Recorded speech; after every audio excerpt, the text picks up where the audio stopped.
Welcome back to another edition of the Night Report podcast. I'm your co-host, Mike Broadbent. Joining me is the whole gang, co-host Richie Snyderite, beat writers Craig Epstein and Chris Nalwasky. Guys, I told people I was going to be a little more positive moving forward, but after last night, I might be breaking my own promise here. Rutgers lost at home to Michigan, 58-45. This was a game Rutgers had in control early on, and then they had a few cold streaks. Seemed like they just kind of fell apart. A lot of things to discuss in this game. But let's just go around the horn. Quick thoughts, and we can dive deeper into it. Richie, what was your quick thought during this game and right afterwards? Ooh, do I want to play good cop or bad cop? I'll play good cop for now. At first, it looks really good. It looked really solid. Thought the team was doing really well. Off to a hell of a start. I did tweet something, so I'll take a little bit of blame. Tweeted that Michigan was on pace for 20 points in the first half at the 10-minute mark. I did not see the first half ending 27-23, but is that what it was? That's what it was, right? It's 26-23. Yes, because that weird free throw situation, which we could dive we'll into get into later. that. We'll get into that. Quick thoughts here. Overall, quick thoughts. Solid 10 minutes of play, shitty 30 minutes of play. Yep. Holy hell, there's no bench. Zero bench there still. That didn't change since last year. And that's really all I'm going to say on that part. I'll get more in depth later when I'm yelling. All right, so technically the bench, actually, I'm pretty sure outscored Michigan's bench. But quick thoughts here. I'll play the other side of the coin. You're not going to win a game going 5 of 16 from the free throw line, and with Andre Hite getting 0 points on a team that doesn't score. If a month ago, if you would have told me Rutgers, held Michigan to 58 points and lose by 13, I would have called you crazy. So, Rutgers is having a bit of a scoring drought right now. Obviously, the defense was solid. I mean, they still held Michigan to 58 points, but Michigan did have a lot of good runs. And, Michigan really couldn't – Rutgers couldn't keep up. They started well in the beginning, 13-3, and then it all kind of fell apart after that for the most part. But, this was a game Rutgers, probably should have really had at home especially, and I think it was quad 2 loss there. Those are my quick thoughts, and, Yeah, a lot of thoughts of this game, and unfortunately – not a lot of them are positive. So, we can play a semantics game. You can use whatever adjective you want to describe Rutgers, feel free. But to me, Rutgers is just not a good basketball team right now. They scored 45 points at home against what I believe is an average Michigan team and lost by 13 points. That's just bad. I'm sorry, but it's terrible. It's right now Rutgers is just defensively, I get it. They're still solid here and there. They still held them to 58 points. So it's still a solid defensive effort. So I don't want to take that much away from their defense, but their offense right now is putrid. Like you said, they got out to the hot start. They got 13. I think they got at 13-3, and things were looking good. It looked okay. We're coming back to the Rutgers team we've come to now. Things were rolling, things were rocking. The Jersey Mike's was bouncing. It was like, okay, here we go. But then they sit down Cliff and Dean comes in, and then the 9-0 run comes. It's 13-12. Then it's a ball game again, and then just from that moment on, the offense just completely hit a wall. It was just terrible from that point on. It's just it's frustrating to watch, and it's just boring to watch. They struggle with layups. For Cliff, if it's not a dunk, he's probably not making it. So they struggle with layups. They struggle with the mid-range game. They struggle with threes.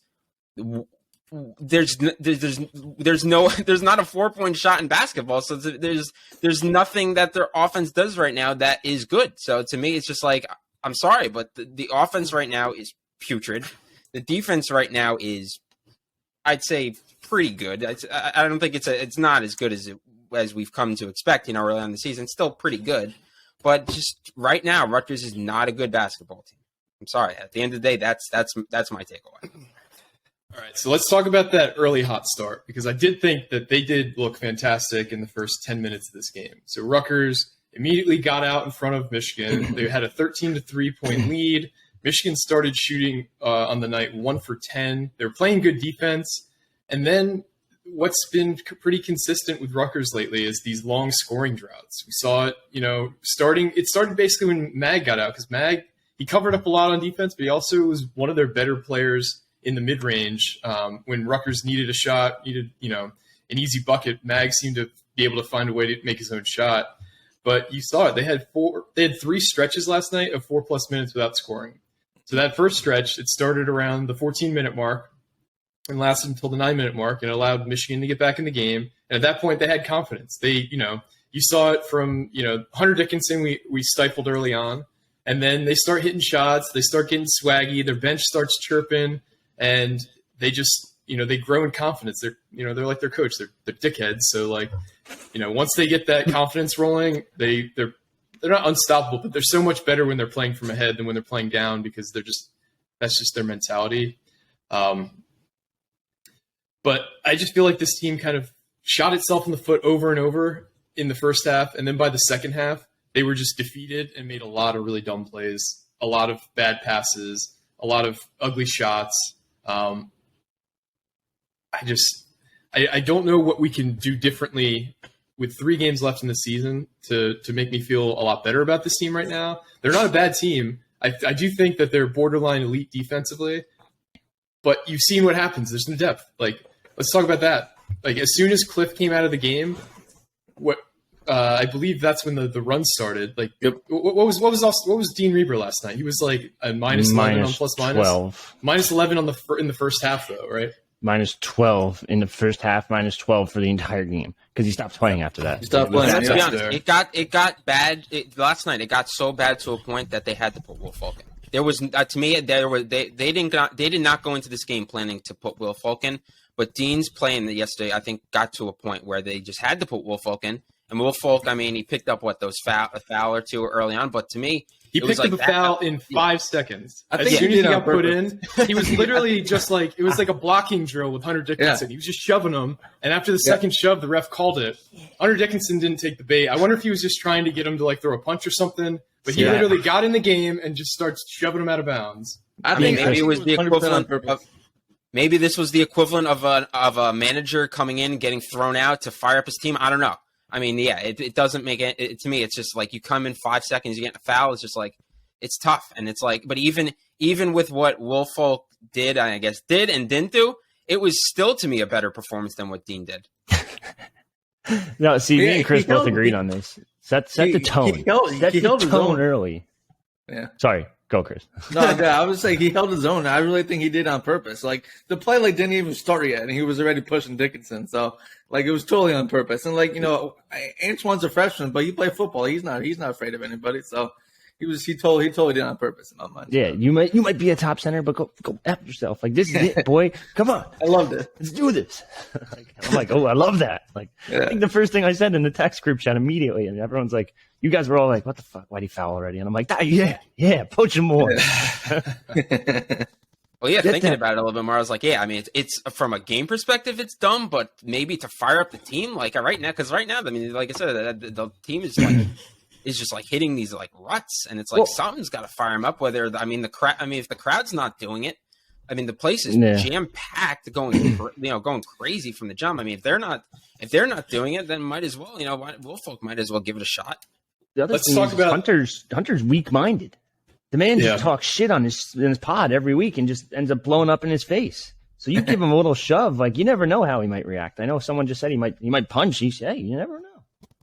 Yeah, he's definitely not bigger than doing something like that. But I think the crowd on TV, it sounded like a total zoo at the Rack/Jersey Mike's last night, which obviously is a great environment to show a guy like Kurt Tang. But yeah, it seemed like they were just waiting all night, the crowd, to just go crazy. And in the second half, they had little spurts where they'd go on a 4-point run and they'd get back into it. But there wasn't really an opportunity for the crowd to affect the game in the second half. Yeah, all right. I wrote that they led in the first half for 16 minutes and 42 seconds, and they were losing by 3 points at halftime. That's bad. They did everything it could defensively, and then after the first start, they did absolutely nothing offensively. So, and then like Andre Hyatt, like it was 13-3, and actually that was also when Michigan started its run. It was 13-3. Andre Hyatt, and he was like, you know what? I didn't shoot yet, so I'm gonna chuck up this really bad three. And then he missed that, and then obviously Michigan started its run, and then he chucked up another three. That was another air ball, and but I talked about on the pod a couple weeks ago how Rutgers needs Hyatt to be consistent, and he scored 24 points a career high a couple games ago against Nebraska. He frees for anyone else, but then he hasn't done that, anything since. Well, I guess going off what he said, I mean, Hyatt, obviously Rutgers, for me, a team that doesn't score, I don't want to absolutely need Hyatt. I don't want to hold it against Hyatt because Hyatt's been probably their best player, honestly, since Mag has gone I'm not down. like straight up I know. but it's just he was to part me of though, it. like to me, Hyatt has become one of their more dependable players. You cannot have a performance like that yesterday. Like you got to give me something. The fact that like you can, like I think he didn't score anything. Like you can, even if it's just frustrating because it's just like you're dependable. I know you can score. I've seen you do it. It's like, but in a game like this, an environment like this, in a game as important as this, you can't give me a scoreless performance. I'm sorry. So if we count Caleb as a starter, the bench scored 8 points on 2 of 6. Like it's brutal. Like it's just this team just has no depth now, and that's I don't even know. I'm not going to get into it because I'm too negative. I do think that Palmquist has turned into a decent knockdown shooter. Like if you you can somehow kick it out to him and he's in the corner and he's got nobody on him, he hits about 50% of those. So Palmquist has value. It's just you don't really want to be playing Palmquist 25 minutes because he doesn't have the best foot speed. He's a big guy, but he's not necessarily a guy who's going to challenge players at the rim.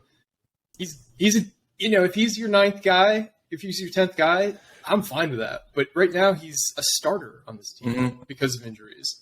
And I honestly think that it's very, very difficult to build depth in the modern college basketball, just the modern situation of college basketball, because a lot of these guys, they're just transferring. If they're going into a season knowing they're the 6th man and they're a sophomore and they were a top 150 recruit, they're going to a place where they can start. Pike obviously has a pretty good culture, so he doesn't have guys transfer out that often. And you heard Gio talking about how valuable a guy like Palmquist is, being a veteran presence, not complaining, just keeping his head down to keep the other guys like Jalen Miller and Derek Simpson and Woolfolk, who are probably wanting more minutes from bitching and moaning. But it's really hard to build depth 10, 11 guys deep. And once you lose a starter, there's not many teams that could recover from losing one of their best players. So I feel like this is kind of like a fatalistic season where because we lost one of our best players, it's just something that's almost impossible to recover from midseason. At the same time, though, I get it. Mawot Mag is a glue guy. He was one of the most important players probably on this team. And when you lose Mawot Mag, you lose a little bit of your defensive ability and your offensive ability. So you lose both. But is Mawot Mag really to the point that were they a Mawot Mag injury away from looking this bad on offense? Like really? Well, you're telling me Mawot Mag is that important? Like I don't want to discredit Mag because I do think he's a very good player, and we saw him rounding out and becoming the player we all thought he could. But were they really a Mawot Mag injury from becoming this? So let's talk about all the things he did, because you've noticed since Mawot's gone out, they haven't pressed nearly as much. So he was an excellent defender. Pressing it takes a lot out of you. So if you're doing a full court press for half the game, that means you're running 94 feet on every possession rather than just playing some kind of base defense. So that's been hurt a lot. Mawot was one of our better mid-range shooters. Mawot was able to help Caleb stay fresh, because when Caleb would come out, Mawot would stay on and defend the best player. Now that's kind of on Caleb, and he's got to defend the best players every night, and he doesn't really get much of a break. And when Caleb comes out, you have a guy like, how many times and obviously Caleb wouldn't be on Hunter Dickinson that much, but Hyatt got switched on to Hunter Dickinson a bunch of times last night, and that was a nightmare matchup. Like Hyatt's got to step in and be like, one of our best defenders when he's just an average defender. He's not bad. He puts an effort, but we don't have that extra stud sitting around anymore. So it's just like a lot of these guys are a lot more worn out by the end of games, and that fatigue builds on itself over the course of the season. So I think it's just frustrating when you used to be good at something and now you're not as good. And I think that plays a psychological toll on the team. And I think that bleeds into the offense because a guy like Spencer now has to defend a lot more. He has to be part of the press team. And we've seen, I don't know if his legs aren't under him anymore, but obviously his shooting's fallen off quite a bit for the most part outside of, the Wisconsin first half. He hasn't been the same shooter that he was in the first half of the season either. But I do think it's like a cumulative toll thing. Yeah, Mag also opens things up. Like, if you looked at that 3-player lineup combos that we posted the other day with the CBB analytics, Mag is in every single lineup, like pretty much of the top lineups for Rutgers. Like it's Mulcahy, Mag, Amori, Spencer, Mulcahy, Mag, Mulcahy, McConnell, Mag. Like and then you go to the 100 minutes played minimum. It's still Mag. Every lineup has Mag in it in some form. Maybe he's not scoring at will, but he's doing all the little things that don't show up in the box score too. The man is just Mr. Do-It-All. Like he's a Swiss Army knife. I know it's like a cliche that everyone uses now, but he is the true definition of it. No, I get it. I definitely get. Like I said, losing Mawot Mag is a big loss, but just to me, from a broad perspective, is do you really go from the second best team in the Big Ten, surefire, top 4 or 5 seed in the tournament, to now a bubble team maybe a bubble team without Mag? We're not a bubble team. Let's just put it there. You're hitting that drum. Possibly a bubble team. We're not a bubble team. If they keep falling, I guess. The only way we're a bubble team is if we go 0-3 to finish the season, including a loss at Minnesota, and then we'd have to lose our game in ugly fashion in the first round of the Big Ten tournament. I just really don't see that happening. I don't understand how people keep saying, no offense, Craig, but there's everyone on the board. It's like, are they going to make it? Yes, they're going to make it. Look at their resume. The bubble stinks. It's fucking awful this year. Last year they made it as a 77 net ranking. 77. Yep. There's a 64 that make it? Yeah. 68. Yeah. 68? What? 77? It went back to the body of work, right? I mean, this year again, Rutgers beat number 1 Purdue. They have a lot more road wins this year than they have in the past couple of years, and they have 5 or 6 quad one wins at this point, something like that. Yeah, it varies. Yeah, I mean, just going back to the Michigan game too. I know we didn't mention it specifically. We kind of mentioned him, but it was actually good to see Caleb, back after missing the one game. He made his imprint, right away when he came in the game. 5 seconds after he came in, he hits a 3 in transition to go up 13-3. So it was good to see him back. He looked fine. So he didn't look like anything really was bothering him again. Last night. So that was good. Good to see for him. That was great for the crowd too, just for the energy in the building. Him coming out and warming up and having his full uniform on, not having his warm up sweats, and then coming in. I think that was a huge boost to the team and to the crowd, and that was why I just felt like that momentum was going to carry us in this game, and it just didn't, obviously. But and then another aggravating part was just the passes. I think where McConnell was making, those football stuff. To me, probably the most aggravating part of that is what were those passes even going to accomplish? Because there was one pass that was he passed it from the Rutgers side of the court, maybe by the foul line, to half court to try and get it to Cam, who's standing kind of at half court.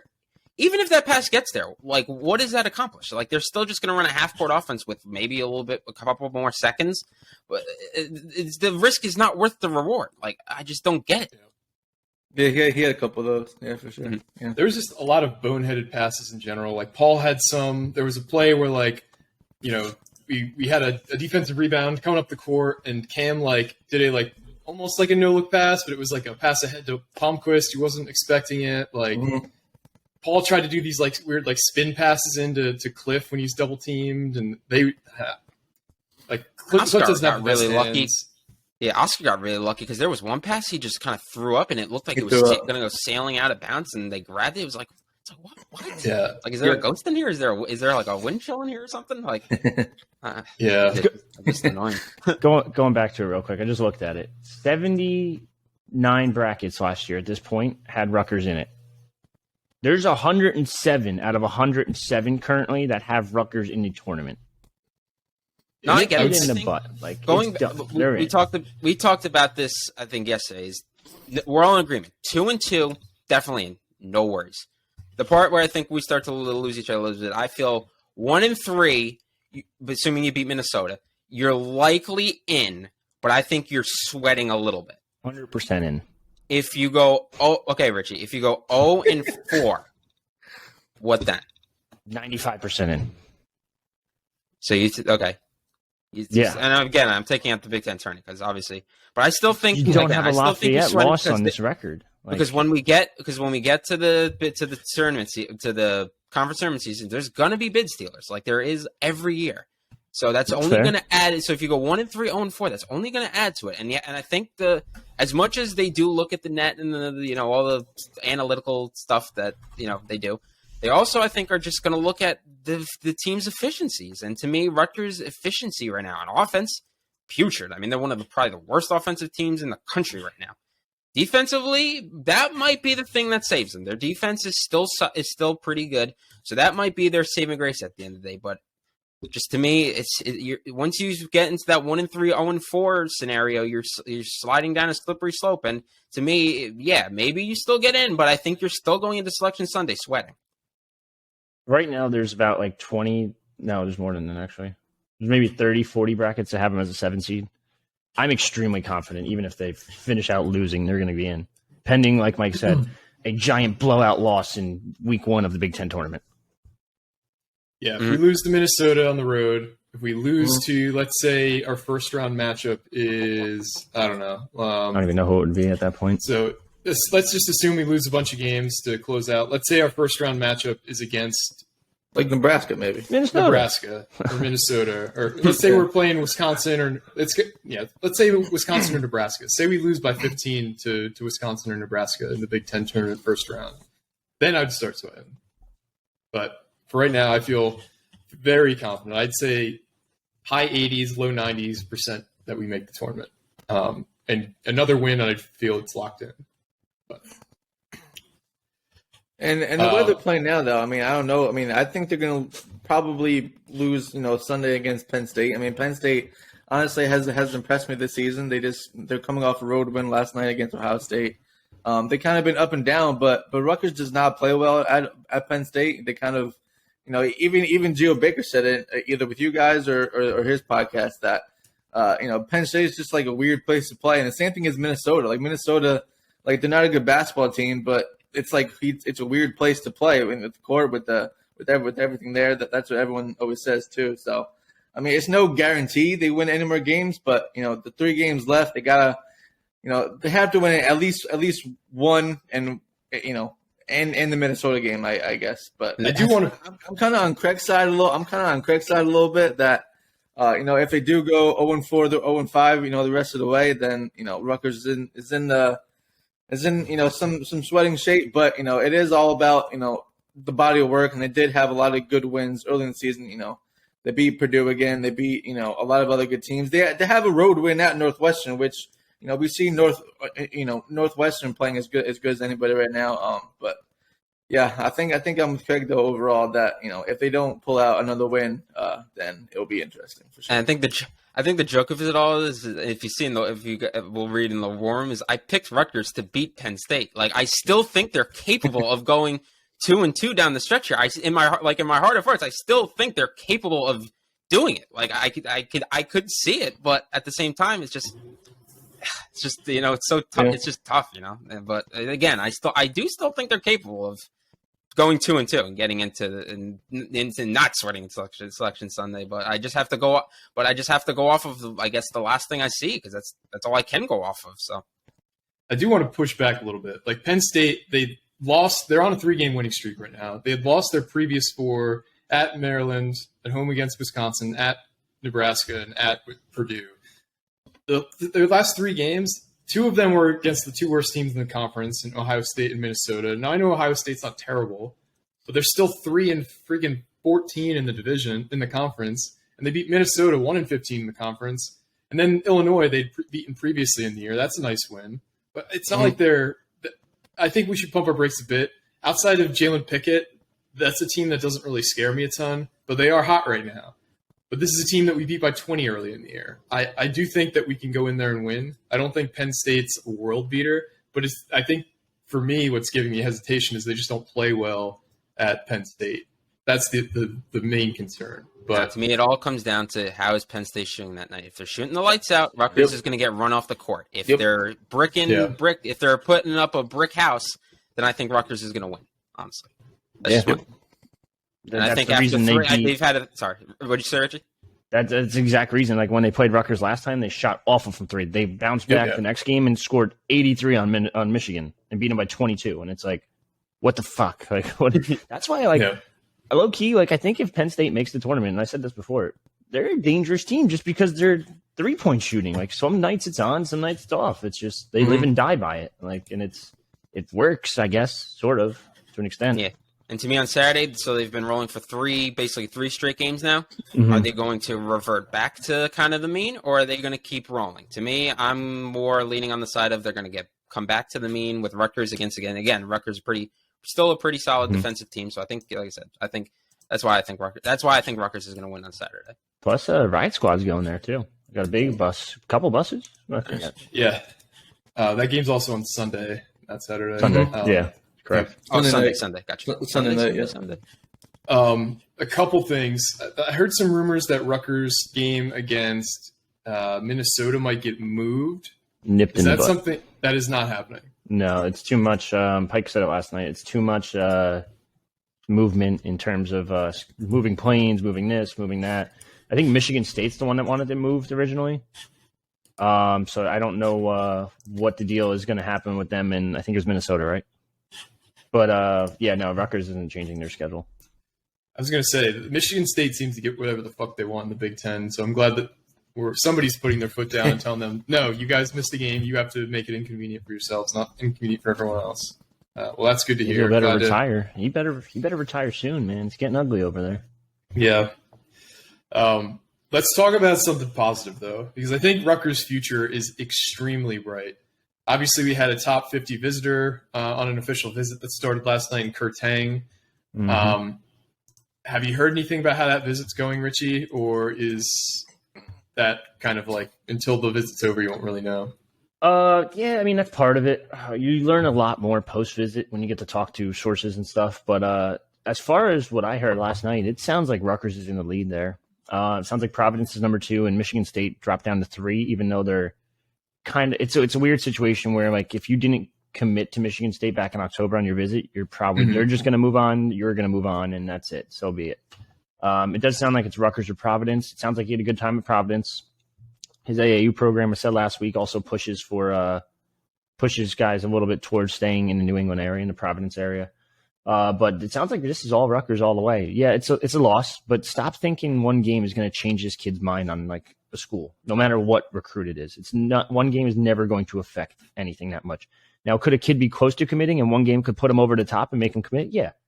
Could a kid be close to decommitting already and one significant 40-point loss to Michigan on the football field turn him down to decommit? Yeah, it could. But it's also not one game is going to factor into a big decision like that. It's more than that. Relationships being built, which Rutgers probably does better than most, if not everyone in the country. But it does sound like Rutgers is going to land Kurtang. Now, after that is the big question. Obviously, everyone wants to know about Dylan. Dylan, it sounds like he's still leaning towards Rutgers, but he's going to take more visits. He's going to visit Kansas. He's going to visit Auburn. He still has an official visit open for Rutgers. He hasn't taken one there yet. And I think he'll schedule that in the summer before he commits. And who else am I missing? Who was the other one? Mustaf? I think it was Jared Mustaf. I think his dad played for the Knicks, actually, for a little bit. Yeah, no big deal. Number 45 player in the country. A nice backup plan for Rutgers. Yeah, exactly. Rutgers is staying on him, though. Pike's trying to get this Fab 5 level class, and I don't blame him. I mean, if you can pull it off, shit, man, do it.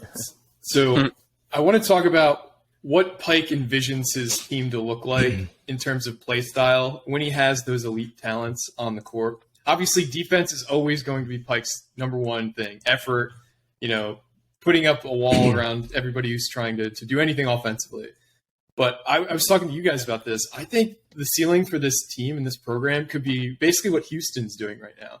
Kelvin Sampson has Houston recruiting at a really high level. They play incredible defense. They're probably the best defensive team in the country, and almost every player on their team can shoot and has the ability to make their own shot. And that's basically what we're going to be having in the near future. All of our guys even if they're not elite defenders right now, they can create shots, and Pike is clearly leaning towards offensive prowess with the guys he's looking into now more than defensive prowess. If you look at it like a guy like Gavin Griffiths, he's not necessarily a great defender right now, but I think he has the potential to be a really good defender.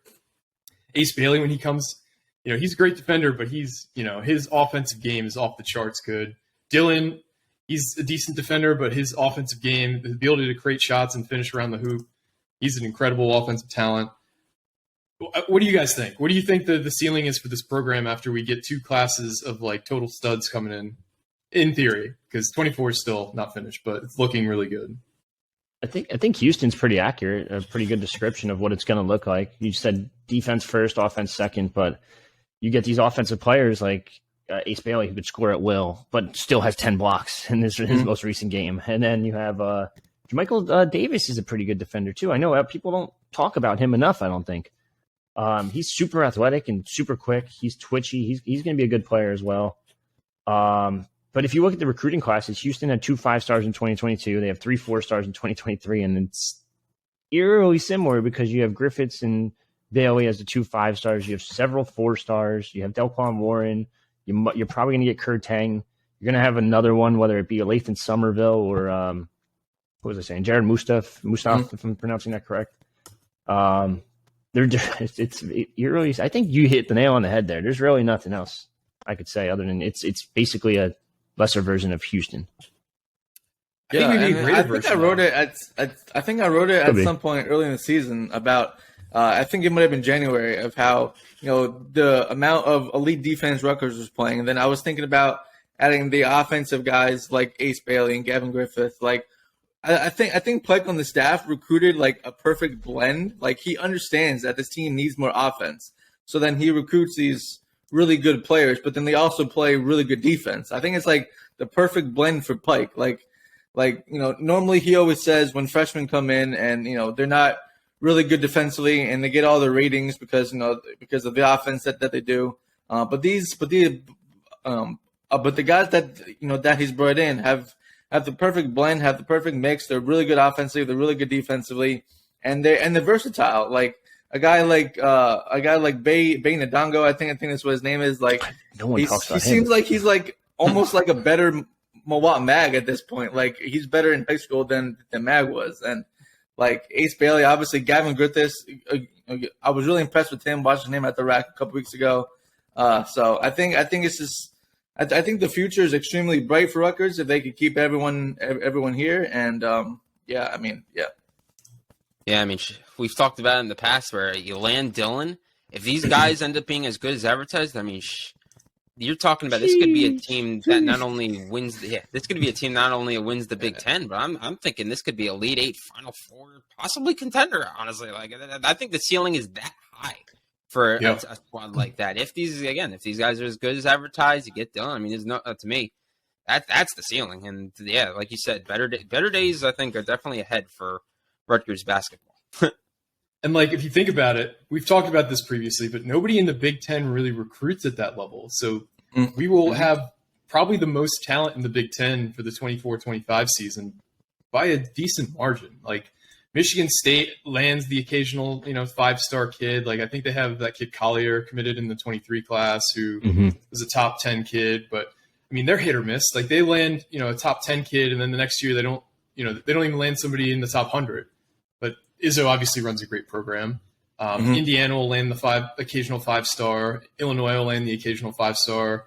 But outside of that, there's nobody in the Big Ten really recruiting at this top 50 level in terms of landing top 50 kids consistently. So I think the talent mismatch, as long as Pike can, deal with that different challenge of getting these 5-stars their minutes and getting to showcase them for the NBA, I don't know. I'm very, very high on the future of this program. Even looking as quickly as next season, I think if Gavin Griffiths is as good as people say, as good a shooter, Gavin Griffiths and Cam Spencer alone can carry your offense. That's just my opinion. Yeah, Collier's committed to USC, by the way. Michigan State doesn't have any 2024 commits currently.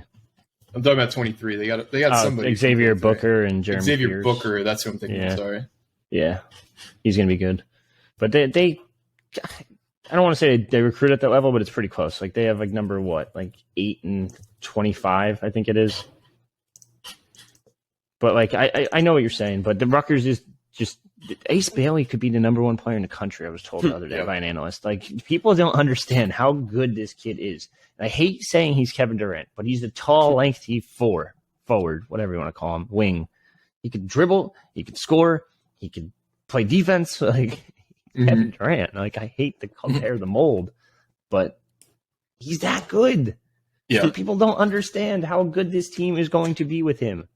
And then you put Gavin Griffiths, who's arguably the best shooter in the 2023 class, next to him. Holy shit. I do feel like the Ace Bailey hype has dampened the Gavin Griffiths hype a bit, but that kid is going to be a fucking problem. Yep. And then put Kurt Tang as a guard who could score and is crafty on his own. Then you put Delquan Warren, who's an old school traditional point guard that has the skills and the vision and can put the ball and can dribble. Like, then you get Lathan Somerville, who's number like he's going to be like 120, 130 in our rankings when they come out next week. Holy shit! Yeah.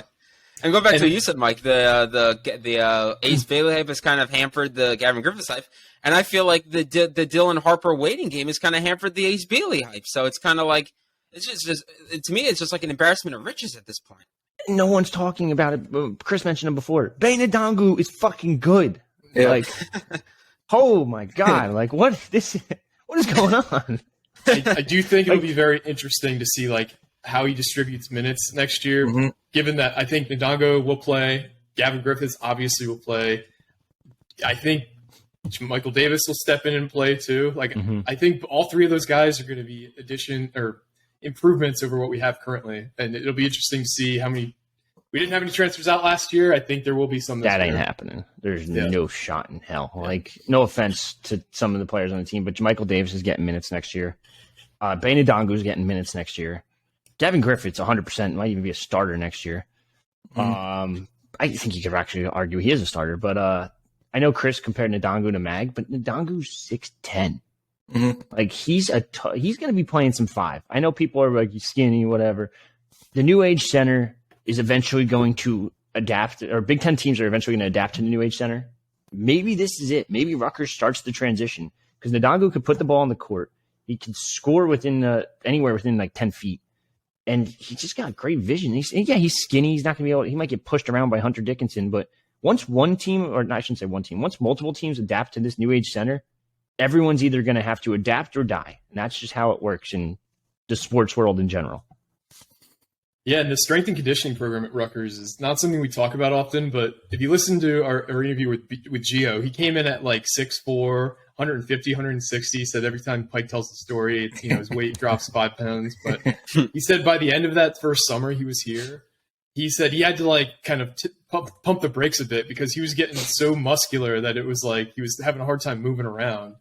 So he said he got up to like 180 by the end of that summer. And so a lot of these guys, if they can get in there and have that kind of like, can you imagine Gavin Griffiths with like an extra 20 pounds on him? Yeah. Or Beinadango with an extra 20 pounds on him? Like, those guys will be legit players in the Big Ten. And obviously, by their second or third year, they'll be grown men. But, man, I'm very excited to see what this class does next year. Shout out Rich Van Dyke. People named Rich, man. They know what they're doing. Some would call them dicks. Right, just don't get a technical foul, and don't get a technical foul from the bench. Oh my god! I forgot all about that. You got that. Yeah, right. Jeez. Anyway, what else we got? We covered basically everything we had written down. We didn't talk about the little hoops rumor thing, transfer person that I can't pronounce whatsoever that was mentioned on the boards yesterday. Yeah, one of our more connected posters was talking about how Tosin more terrible names, but his first name is Tosin. He's a forward for Princeton. Apparently, he was looking like he was going to be an NBA draft pick, and now he's 50-50 to do another year at Power 5. He's one of the best players in the Northeast, and he'd want to go somewhere where he started, and he's very, very good. He's got like a really good handle for a guy as big as he is, but he's also got some power. I think he'd make a fantastic addition as our starting 4 next year. Especially if Cliff leaves, we need another big man who's actually grizzled and can handle the grind of a college basketball season. That's a very interesting name. I don't know how to pronounce it, but it's very interesting. Evbumwan. How I'm sorry, but I have no idea how even to start with that one. But no, he's a really good player, and it makes sense because I know I mentioned it on the boards that Mag, if based on the timeline of an ACL injury, Mag would start practicing around the start of the season, so probably won't be ready for game one, but maybe towards the end of the out of conference schedule. So this would kind of make sense to get a guy like this, especially a guy that could score. Like, it's not like he's not scoring; he's averaging 14.8 in the Ivy League, and not to mention, there's a connection there. People just always forget. Like, Brett McConnell's a former Rutgers guy; he's their associate head coach and recruiting coordinator over at Princeton. And if you follow Rutgers basketball religiously, he's always mentioned as the next guy up for an assistant job. It sounds like he's very close to getting one eventually, as soon as someone leaves. But you don't want these guys to leave because they're pretty good. But he's also the son of Kevin McConnell, who's the chief of staff for football. Like, there's a ton of connections there. So they're very familiar with each other. It wouldn't surprise me if this kid graduated Ivy and wanted to stay local, like one of our posters said. And it wouldn't shock me if Rutgers pulled this off, because the kid's from England, too, which we don't talk about, which Rutgers doesn't recruit the states. They're just like, screw it. Let's just get someone from out of country. And it's been working. Like, his name is Tosin Awoma, by the way. That's how you pronounce it. There's no, really? Yeah. There's a lot of silent letters then. Yeah. A lot of consonants and a lot of vowels in there. Yeah, that's crazy. I'm gonna have to figure that one out if he ever. He's gonna go to Rutgers just because we can't pronounce it. Yep.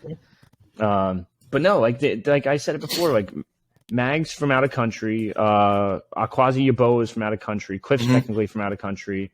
Benedongo's from out of country. I'm missing someone. Oscar's from out of country. Like, Rutgers does really well recruiting out of country kids, and I wouldn't be shocked if they pulled this one off too. We have to enter the portal, but sure. Yeah, obviously this is all speculation, but I think we'll be looking for a big man in the portal potentially next year. So, yes, that's the other issue. Yep.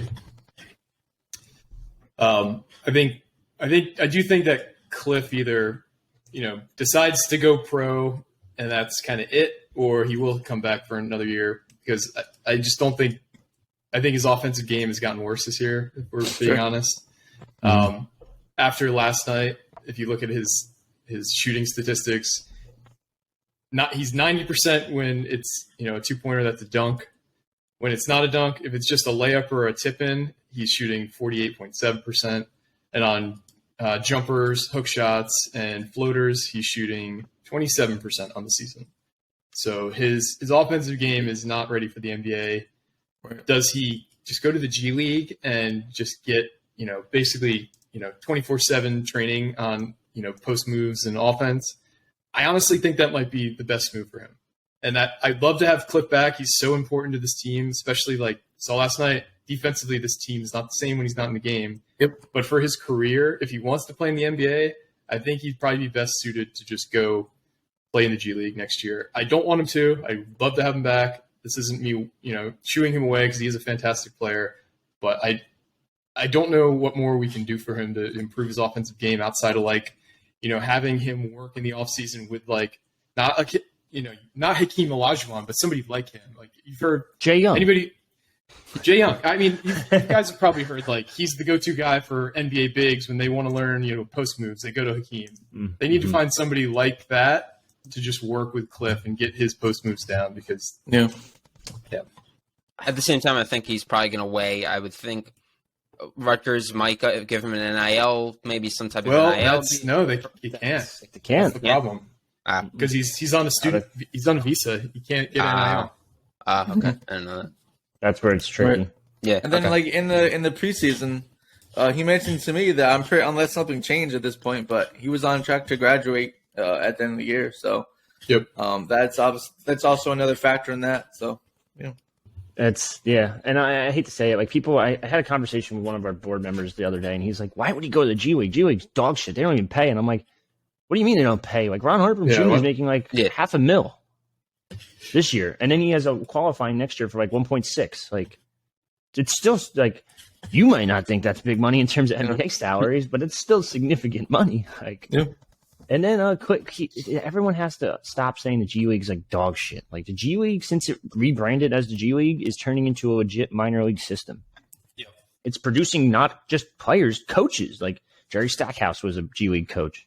Yep. Patrick Ewing obviously didn't work out. I think Jock Vaughn was too. Jock Vaughn. Nick Nurse won an NBA chip, was a G League Coach of the Year. Like, yeah, I mean, if the G League is good enough for Ron Harper Jr., it's good enough for Cliff. Like, if he can go to the G League, he's going to the G League. And the 24/7 development, like when you don't have to focus on school, you don't have to focus on anything else other than development of basketball. Like you might see a totally different Cliff in year one, like when he first enters the G League, to year two, where he might be a dominant ass center, and it might be a guy that can shoot all of a sudden just because he gets to work 24/7. He does. I'm not saying he doesn't work at Rutgers 24/7. He does it as much as he can, but just the fact that you have a professional level coaching staff helping you nonstop, like it's just so much different. Yep. And again, like Mike said, I'm not advocating for him to do this, but it sounds like he's leaning a little more towards that right now. So we'll see. Yeah. We covered a lot here. Appreciate you guys listening. Is there anything you guys want to touch on before we hop off here? I guess just figured just thoughts and prayers, honestly, to what's going on, what happened to Michigan State and what happened to anybody associated with Ryan Keeler. Just two absolutely awful, awful things that have happened recently in the world of college sports that just makes me just sad. And I just wanted to give prayers and thoughts to anybody associated with that. Yeah. Chris, you got anything? No, that was very nice, Craig. But no, I got nothing else for you. Yeah, no, I agree, Craig. That was great. But I want to talk a little Rutgers baseball before we leave. They were supposed to play Canisius today, and this I thought it was Swinging and Swine for the whole time. I thought like Hector was spelling it wrong. It's the Swig and Swine Classic. And every time he sent me an email, he's like, swing and swine. I'm like, no, dude, you're spelling it wrong. He's like, no, I'm not. And I'm like, I look it up. I'm like, oh shit, like you're spelling it right. Anyway, it's a weird name for the Classic. It's down in South Carolina. 3-game series this weekend. George Mason replaced Canisius, who didn't make it due to weather and travel arrangements. So George Mason, it's similar RPIs I was looking at last season. I'm assuming it's probably the same this season since it's so early. So it doesn't really hurt Rutgers that much. Ball State game 2 on Saturday, and then Boston College game 3. I wouldn't be shocked if Rutgers walked away with sweep here. Code sweep, kind of, sort of, whatever you want to call it. A lot of good players against them, and I know people are down on the team because they played Campbell and went 1-2, but Campbell's good. Like Campbell's a good. They're a good team. That pitcher, which Mike sent me a link the other day, and I think I ended up tweeting it, because Rutgers had 3 of the top 300 MLB draft prospects. That pitcher's like number 12. Like, he's disgusting. Yeah, their ace is projected to be a first-round pick in the Major League Baseball draft this year. So they're not a bad team. Baseball's weird because, like, these seemingly, like, lower-level colleges, a lot of them have really good baseball teams because they're in the South. So, and Campbell's one of them. Yeah, so that's all I got to say. Watch out for that. I don't know if there's anywhere to watch it yet. I don't think there is at all. There might be a stream online, but that's about it. Awesome. So, yeah, again, thoughts and prayers to the Keeler family, to Michigan State. Thanks again for listening, guys. If you haven't already, like and subscribe. Give us a 5-star review. It helps everybody who else is a Rutgers fan to find our pod. Appreciate you listening once again. But for me and the rest of the guys, it's been another edition of the Night Report Podcast. Signing off.